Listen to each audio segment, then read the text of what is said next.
தோழர்களே, இந்த ஒரு பதிவில் நம்ம என்ன பார்க்க போகிறோம்னா, இன்றைக்கி முதலமைச்சர் விஜய் அவர்கள் அவரோட தொகுதிக்கு போனாங்க. சூப்பராக இருந்துச்சு. குரூப் ஃபோட்டோ எடுத்தாங்க. அதுக்கப்புறம் பேனர் இல்லாத ஒரு விஷயத்தை பண்ணியிருந்தாங்க. ஏகப்பட்ட நல்ல விஷயங்கள் இன்றைக்கி நடந்துச்சு. இது எல்லாத்தையும் நீங்கள் கண்டிப்பாக பார்த்துருப்பீங்க. உங்கள் நேரத்தை நான் வேஸ்ட் பண்ணல. நான் இந்த வீடியோவில் நான் எதை பேசணும்னு நினைக்கிறேன்னா, இதே நாளில் நடந்த வேறு சில 3 முக்கியமான விஷயங்களை இந்த வீடியோவில் பதிவு செய்யணும்னு நினைக்கிறேன். ஒன்று, அப்பா அவர்கள் இருக்கார்ல, அவர் அரசோட முத்திரையை தவறாக பயன்படுத்துகிறார். உங்களால் அந்த விஷயத்தை கேட்க முடியுதா, ஏற்க முடியுதா? இது எங்கேயாவது நியூஸில் பார்த்தீங்களா? இந்த விஷயம் இன்றைக்கி நடக்குதுங்க. இது என்ன கதை அப்படிங்கிறத தெளிவாக பார்த்துடலாம். நம்பர் 1. நம்பர் 2, பிரதானமான விஷயம் என்னன்னு சொல்லி கேட்டிங்கன்னா, நம்ம லயலாமணி அவர்களுக்கு சரியான அங்கீகாரம் தாவேக்கால வழங்கப்படலங்கிறது தாவேக்கா தொண்டர்களோட கோரிக்கையாக இருந்துச்சு. இன்னைக்கு குத்தாங்க பாருங்கள் நம்ம கட்சி ஒரு அங்கீகாரம். என்ன மாதிரி அங்கீகாரம்? பாடநூல் கழகத்தில் ஏதோ வாரிய பொறுப்பு போட்டு கொடுத்துருக்காங்க. பாடநூல் கழகத்தோட வாரிய பொறுப்பில் அவர் என்ன பண்ண முடியும்? எந்த பதவி இது? இவரோட வேலை என்ன? எதுக்காண்டி இந்த பதவி இவர்கிட்ட கொடுத்துருக்காங்க? இது எல்லாத்தையுமே இந்த வீடியோவில் நம்ம பார்த்தலாம். எப்பேற்பட்ட அங்கீகாரங்கிறது உங்களுக்கு தெளிவாக தெரிஞ்சிடும். இது 2வது. இப்போ 3வது பிரதானமான விஷயம். இது ஆக்சுவலாக வேற மாதிரி இருக்குதுங்க. இப்போ தாவேக்கால இருக்கிற நம்ம தலைவர் விஜய் அவர்கள் பயங்கரமாக மாசு அப்படின்னு நம்ம பேசுவோம். உண்மைக்குமே ஒரு மாசு தான், அதில் மாற்றுக்கிறது கிடையாது. இப்போ நாம் தமிழர்னா சீமானண்ணா பேசுவாங்க, அதிமுகனா எடப்பாடி பழனிசாமியை பேசுவாங்க. இதுதானே நடைமுறை. தாவேக்கால இருக்கிற நம்ம வேற எந்த தலைவரையும் மாசு கீசெல்லாம் நம்ம உட்காந்து பேசிக்கிட்டு இருக்க மாட்டோம். அதே நேரத்தில் அதிமுகவோட ஒரு மாஜி அமைச்சர், முன்னாள் அமைச்சருங்க இவர் ஸ்டாலின் அவர்களுக்கு கோவம் தான் அவ்வளோதாங்க தாவேக்காச்சின்னு பேசுகிறாருங்க. எனக்கு ஒன்றும் புரியல. இப்போ நான் சொல்கிறது புரியல. இந்த வீடியோவில் அதை பற்றி நம்ம தெளிவாளமாக பார்க்கலாம். உற்சாக வணக்கங்கள். வாங்க பதிவுக்குள்ளே போகலாம். இப்போ முதல் விஷயம் தோழர்களே, அதாவது அப்பா அவர்கள் இன்றைக்கி சபாநாயகரும் கிடையாது, முன்னாள் எம்எல்ஏ மட்டும்தான். அவர் இன்னாள் எம்எல்ஏ கூட கிடையாது. எல்லாத்தையும் பிடிக்கிட்டு விட்டாங்கிறது தான் யதார்த்தமான உண்மை. ஏன்னா அந்த வாய் இருக்குல்ல, அந்த வாய் தான் காரணம். இவர் சபாநாயகராக இருக்கும்போது சபையை நடத்துறதுல நிறையா மாற்றுக்கிறது எனக்கு இருக்குது. இவரோட வே ஆஃப் டோனு, இவரோட வே ஆஃப் ஆட்டிடியூடே சத்தியமாக யாருக்குமே பிடிக்காது. திமுக காரங்களுக்கே பிடிக்காது. திமுக கூட்டணியில் இருந்தவங்களுக்கே அந்த சமயத்தில் பிடிக்காதுங்க தான் யதார்த்தமான உண்மை. இவர் நம்மளை பார்த்து என்ன கேட்பார்? உங்களுக்கு விதிமுறை தெரியுமா? மரபு தெரியுமா? ஏதாவது தெரியுமா? அதாவது தெரியுமான்னு பேசுவார். இப்போ நான் திருப்பி கேட்குறேன், உங்களுக்கு எல்லாம் தெரியுமா? இது என்ன லெட்ரு? கலெக்டருக்கு லெட்டர் எழுதுறீங்க. கலெக்டருக்கு லெட்டர் எழுதும் போது, அதாவது சபாநாயகர் பயன்படுத்த வேண்டிய அரசு முத்திரையை நீங்கள் எப்படி பயன்படுத்தலாம்? இந்த முத்திரை இருக்குது, நல்ல ஜூம் பண்ணி கூட போடுறேன். இது எப்படி சரியானதாக இருக்க முடியும்? முன்னாள் சபாநாயகர், முன்னாள் எம்எல்ஏன்னு போட்டு தான் நீங்கள் கடிதம் எழுதலாம். நீங்கள் இதை குறிப்பிடலாம், மாற்றுக்கிறது கிடையாது.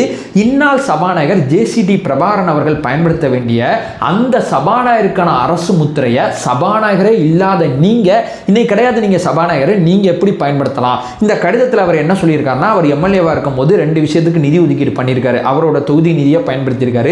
அந்த 2 விஷயங்கள் அப்படியே அமைதியாக இருக்கிற மாதிரி இருக்கு, அதை கொஞ்சம் வேகப்படுத்துங்க பணியை அப்படிங்கிறதா அந்த கடிதத்தில் சொல்லப்பட்டிருக்கு. இந்த கடிதம் ஆரோக்கியமானதா? நான் மாற்று கட்சிக்காரனாக இருந்தாலும் உங்களமா எனக்கு பேச தெரியாது. ஆமாம், இந்த கடிதம் ஆரோக்கியமானது, எந்த விதமான பிரச்சனை இல்லை. ஆனால் அந்த கடிதத்தில் அரசு முத்திரையை எப்படி பயன்படுத்தலாம் அப்படிங்கிறதான் பிரதானமான கேள்வி. இந்த முத்திரையை அவர் பயன்படுத்தியிருக்காரு. இது வரைக்கும் எந்த ஊடகங்களும் இந்த செய்தியை பெருசாக போட்ட மாதிரி எனக்கு தெரியல. தாவேக்காரனாக இருக்கக்கூடிய நம்ம தான் கத்த ஆரம்பிச்சிருக்கோம், நம்ம தான் பேச ஆரம்பிச்சிருக்கோம். மூத்தவர், பெரியவர், ஒரு ஆசிரியராக இருந்தவர் இன்னைக்கு இந்த கடிதத்தை எப்படி எழுதணும் கூட உங்களுக்கு தெரியலையே. நீங்கள் எப்படி எங்களை பார்த்து தற்குறிகள், உங்களுக்கு என்ன தெரியும் அப்படிலாம் உட்காந்துட்டு ஒரு சபாநாயகர் அப்படிங்கிற பதவியே மறந்துட்டு போன ஆட்சி காலத்தில் பயங்கரமாக பேசிட்டு இருந்தீங்கன்னு, இன்னைக்கு கடிதத்தில் எந்த லோகம் இருக்கணும், எந்த லோகம் இருக்கக்கூடாது, கடிதத்தை எப்படி கலெக்டருக்கு எழுதணும், எழுதக்கூடாதுங்கிறதே உங்களுக்கு தெரியலையே. இதை பற்றி நம்ம அரசாங்கம் ஒரு பெரிய விசாரணையை நடத்தணும். இந்த கடிதத்தோட உண்மைத்தன்மை, இவருக்கு சம்மன் அனுப்பிச்சு இதை பற்றி விசாரிக்கணும். ஏன்னா இவர் சபாநாயகர் கிடையாதுங்க. சபாநாயகருக்கான லோகோ இவர் போட்டு சபாநாயகர் மாதிரி ஒரு தோற்றத்தை அரசு நிர்வாகத்தில் ஏற்படுத்துகிறாரு. இவரோட பதவி எப்போ போயிடுச்சு? 40 நாள் முன்னாடியே போயிடுச்சுங்க. அதாவது ஆட்சி மாற்றம் ஏற்பட்டோன்னே சபாநாயகரோட பதவி போகாது. புதிய சபாநாயகர் பதவியேற்ற பிறகு தான் இவரோட பதவி போகும். புதிய சபாநாயகர் பதவியேற்று 40 நாள் மேலே ஆகுதுங்க, 40-45 நாள் ஆகுது. அப்போ அவர் பயன்படுத்த வேண்டிய லோகோவை நீங்கள் எப்படி பயன்படுத்தலாம்? இது தப்பு தானே. இதுக்கு நியாயமாக இதை பற்றிலாம் நான் தேடி பார்க்கும்போது இந்த மாதிரி மிஸ்யூஸ் பண்ணால் 2 வருஷம் வரைக்கும் சிறை தண்டனை கிடைக்க வாய்ப்பு இருக்குன்னு சொல்கிறாங்க. ஆனால் இதை பற்றி ஒரு விசாரணை செய்யப்படணும். இந்த கடிதத்தோட உண்மைத்தன்மையை நம்ம கேட்கணும். அவர் தரப்பு நியாயத்தை கேட்டுட்டு அவர் ஏன் இதை பயன்படுத்தினார் அப்படிங்கிற விஷயங்கள் அத்தனையும் பார்த்துட்டு இதை பற்றி அடுத்த லெவலுக்கு எடுத்து போனோம். ஏன்னா இது பெரிய மிஸ்யூஸ். இந்த மாதிரி ஒரு விஷயத்தை விட்டோம்னு வைங்களேன், அப்புறம் முன்னாள் அமைச்சராக இருக்கிற ஒருத்தர் இன்னாள் அமைச்சருங்கிற மாதிரி போட்டுப்பாரு, முன்னாள் எம்எல்ஏவாக இருந்தவர் இன்னாள் எம்எல்ஏன்னு போட்டுப்பாரு. இது பெரிய குழப்பத்தை அரசு நிர்வாகத்தில் ஏற்படுத்தும். இதற்கு நம்ம முற்றுப்புள்ளி வைக்கணுங்கிறத இந்த வீடியோவில் தெளிவாக நான் கேட்டுறேன். நம்பர் 1. நம்பர் 2, பிரதானமான விஷயம், லயலாமணி அவர்கள் இருக்காங்கல்ல, இவருக்கு சரியான அங்கீகாரம் இல்லை, நான் வீடியோ ஆரம்பத்தில் சொன்னபடி. ஆனால் அவர் அதை பற்றிலாம் நீங்கள் கவலையப்படலங்க. அவருக்கான எம்எல்ஏ சீட்டு வந்து வழங்கப்படுங்கிறது பிரதானமாக எதிர்பார்த்தோம். ஏன்னா அந்த எம்எல்ஏ சீட்டு அந்த விஷயங்கள்லாம் பேசும்போது அவர் அந்த அறையில் உட்காந்துருந்தார். அண்ணன் ஒரு எம்எல்ஏ ஏதோ ஒரு தொகுதியில் நிற்பாருங்கிறத நான் பிரதானமாக எதிர்பார்த்துட்டு இருந்தேன். பட் அவருக்கு எம்எல்ஏ சீட்டு கொடுக்கப்படல. நீங்கள் அவர்கிட்ட பேசுனீங்கன்னா அதெல்லாம் உள்ளடா பார்த்துக்கலாம், பயங்கரமாக அதெல்லாம் பார்த்துக்கலாம், நம்ம கட்சிக்காண்டி உழப்போம்டா அப்படின்னு சொல்லி அதை நெகட்டிவாக எடுத்துக்காமல் பாசிட்டிவாக எடுத்துக்கிட்டு நம்ம முதலமைச்சரோட தொகுதியில் போய் பிரச்சாரம் பண்ணார், நம்மளுடைய பொதுச்செயலாளர் தொகுதியில் போய் பிரச்சாரம் பண்ணாரு, ரமேஷ் சென்னை தொகுதியில் போய் பிரச்சாரம் பண்ணாரு. யார் கூப்பிட்டாலும் எந்த தொகுதியிலும் எல்லாரோட வெற்றிக்கும் தனக்கு எம்எல்ஏ சீட்டு வழங்கப்படலாட்டி அந்த மனுஷன் உழைச்சாங்க. அதான் யதார்த்தமான உண்மை. அதை அப்படியே வந்து முடங்கி போகாம கொடுக்கல வேலை செய்ய மாட்டேன் அப்படிலாம் பண்ணாம புது அப்படிலாம் நடந்துப்பாங்க. அதெல்லாம் எதுவுமே பண்ணாம உழைப்பை மட்டும் நம்பி உழைப்பை போட்டார். இன்னைக்கு ஆட்சிக்கு வந்து 50 நாளுக்கு மேலே ஆகுது. பாடநூல் கழகத்தோட தலைவராக நீங்க இருங்கன்னு சொல்லிட்டாங்க நம்ம கட்சியில். இது என்ன தெரியுமா? இது ஒரு எப்படி சொல்றதுன்னா ஒரு நியமன பதவி தான். இந்த பதவி அமைச்சருக்கு ஈக்குவலான அதிகாரம் இவங்களுக்கு இருக்கும். அமைச்சருக்கு ஈக்குவலான மரியாதை கொடுக்கப்படும் அப்படிங்கிறது யதார்த்தமான உண்மை. அதிகாரம் நான் சொல்லக்கூடாது, மரியாதை நம்ம எடுத்துக்கலாம். அந்த புரோட்டோகாலில் அமைச்சருக்கு ஈக்குவலான மரியாதை இவருக்கு இருக்கும். இவருக்குன்னு செப்பரேட்டாக காரு, அந்த காருக்கு ஒரு டிரைவர், இவருக்கு ஹெல்ப் பண்ணுறதுக்கு 2 உதவியாளர்கள், 1 to 2 உதவியாளர்கள் இவருக்கு வழங்கப்படுவாங்க. அது மட்டும் கிடையாது, இவருக்குன்னு தனி அலுவலகம் இருக்கு.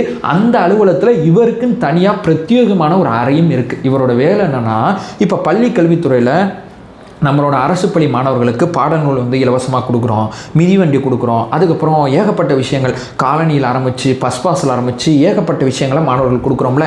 இது எல்லாம் கரெக்டாக போய் சேருதா, எது எங்கெங்கே இருக்குது, இது எல்லாத்தையும் செக் பண்ணி இது எல்லாத்தையும் அவர் மேற்பார்வையிடுறது இவரோட பிரதானமான வேலை. இது மட்டும் கிடையாது, பாடநூலில் இந்த மாதிரி சில விஷயங்கள் இருக்கலாம், அந்த மாதிரி சில விஷயங்கள் இருக்கலாம் அப்படிங்கிற விஷயங்கள்லாம் இருக்குல்ல, சமூகத்தில் இருக்கக்கூடிய கருத்துக்கள் அத்தனையுமே எடுத்து வந்து இதெல்லாம் பண்ணால் நல்லா இருக்கும் அப்படிங்கிற ஆலோசனையும் இவர் கொடுக்கலாம். இது மட்டும் கிடையாது, பள்ளி கல்வித்துறையோட இப்படி இருக்கலாம் அப்படி இருக்கலாம்னு சொல்லி ஏகப்பட்ட டைரக்ஷன், அதாவது மக்களுக்கும் அரசு நிர்வாகத்துக்கும் ஒரு பெரிய பாலமா வாரிய தலைவரா இவர் அங்க இருக்க போறாரு.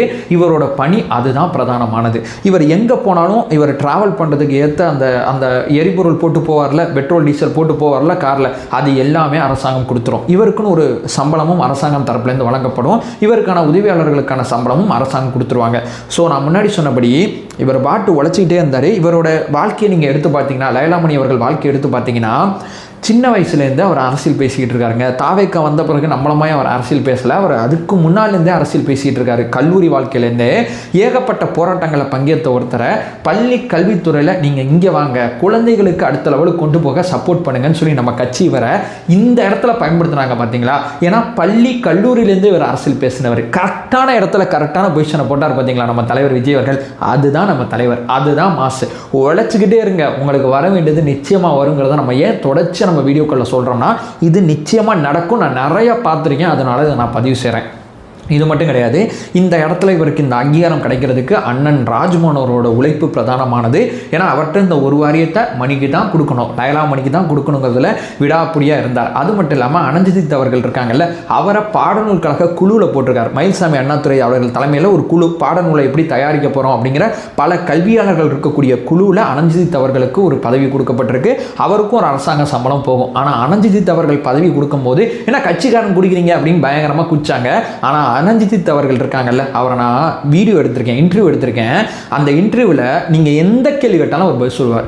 என்ன வேணா கேளுங்க, அண்ணா அது என்ன, அண்ணா இது என்னன்னு கேளுங்களேன், பதில் சொல்லுவார். ஏன்னா அவருக்கு எனக்கு தெரிஞ்ச அவருக்கு தெரியாதே கிடையாதுங்கிறது தான் நான் அவர்கிட்ட பேசும்போது, தனிப்பட்ட முறையில் பேசும்போது நான் உணர்ந்துகிட்டது. அவர் இன்னைக்கு பள்ளி கல்வித்துறைக்கு சப்போர்ட் பண்ண போறார். பள்ளி கல்வித்துறையில் குழந்தைகள் நலனில் ரொம்ப தீவிரமாக கவனம் செலுத்தல லயலாமணி அவர்கள் அங்கே இருக்காங்க. அதே நேரம் இது எல்லாத்துக்கும் மேலே நம்ம அண்ணன் அமைச்சர் ராஜ்மோகன் அவர்கள் இருக்கார்ல, அவர் அங்கே இருக்காங்க. 3 பேருங்க நம்ம கட்சியில் மிக முக்கியமான 3 பேர் பள்ளி கல்வித்துறையில் வேலை செய்ய போகிறாங்க.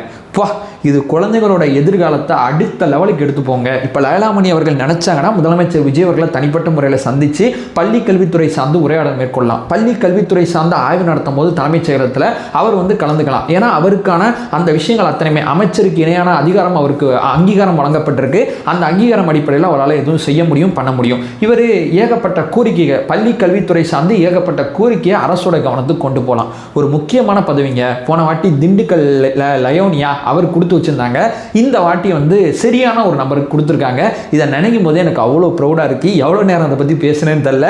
ஆனால் இது எனக்கு இது நடக்கணுங்கிறத நான் ரொம்ப நாள் பார்த்துட்டு இருந்தேன். நடந்த போது பேசுவோம் அப்படிங்கிறதான் பிரதானமானது. இது 2வதுங்க. இப்போ 3வது பிரதானமான விஷயங்க, எனக்கு இது புரியவே இல்லை. இப்போ நம்ம பேசுன கூட ஓரளவு புரிஞ்சதை பேசிட்டேன். ஸ்டாலின் அவர்களுக்கு கோவம் வந்தால் அந்த ஆட்சி வந்து முடிஞ்சு போயிடும், ஸ்டாலின் அவர்களுக்கு கோவம் வரணும்னு சொல்லி அதிமுகவில் இருக்கக்கூடிய முன்னாள் அமைச்சர் ஒருத்தர் பேசியிருக்கார். நியாயமாக எடப்பாடி கோவம்னு அவர் பேசியிருக்கணும். இவர் ஏன் ஸ்டாலினை இழுக்கிறாருன்னு எனக்கு தெரியல.